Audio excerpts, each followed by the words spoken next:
Today, I wanted to talk about the recent episode of a webtoon series known as She's Hopeless. Episode 101 just dropped a few days ago for free account users like me. I'm aware that this was dropped earlier for those who would use the Fast Pass feature or spend webtoon coins, but this video is for everyone, which is why I would appreciate if we would refrain spoilers in the comments. And with that said, let's get into the actual episode.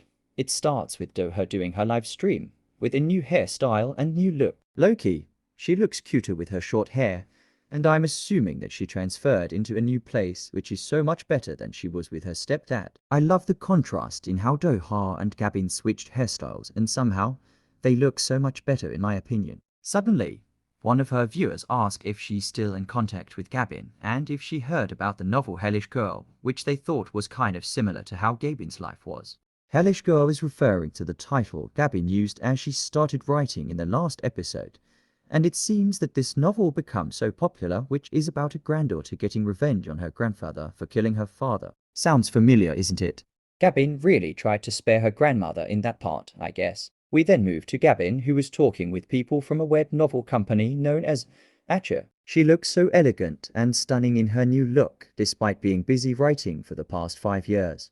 They were then curious if the bodyguard in her novel would end up with the granddaughter after such an open-ended ending. This is obviously talking about her and Taehyung. However, she argued that it would never happen. She also added that she won't be long and would come back to the US after the next meeting to prepare for her next novel. But you can't deny he still haunts her mind to this very day.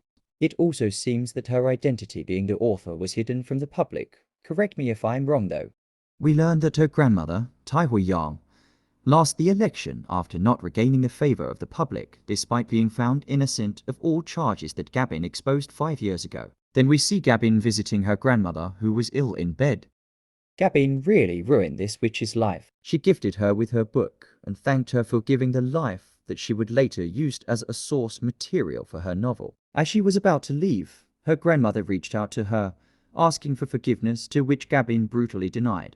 Gabin really shoved it in her face that she will die alone after she left. I would have had a heart attack if my granddaughter talks to me that way. This just proves how strong this witch really is. We then see that Suho's restaurant is now in Korea, and it seems they are doing really well. We also see the gang reunite with Gabin after a long time. It's just sad to see that one spot for a particular person is missing at their table. Gabin then found out that Jisuk and Hatdu were dating. It's cute to see them constantly arguing, yet they still had a good chemistry.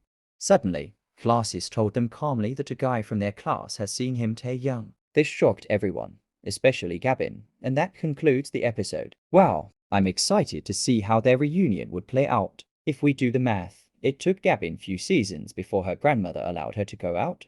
She also traveled for a whole year before writing for the next 5 years. So, this means it's been more than 6 years since they saw Taehyung. I wonder if he would also have a glow-up like the rest, and would he still be hopeless like he was before? I'm also looking forward to know how Suho would interact with Taehyung after he broke his promise and left Gabin. Well, you could say what he did was for the greater good, and it clearly shows in what we see from Gabin today. I wonder if it's the same for Taehyung and his family. I am just glad the witch is now at rest, which means that things would be a lot more peaceful for now. What I'm concerned about is that in the next episode I could see a quote, and I'm assuming it says series finale. Does this mean that the story has already wrapped up? If so, I personally think it won't end well, and it might disappoint me, unless it would be a sad ending, which I hope I'm wrong. But let me know what you guys think. Did I miss anything? And what do you think is going to happen for the episodes to come? Leave your thoughts in the comments. If you enjoyed the video and you want more videos about romance series in webtoon or anime, feel free to hit the subscribe button. Leave a like as well. I would really appreciate it.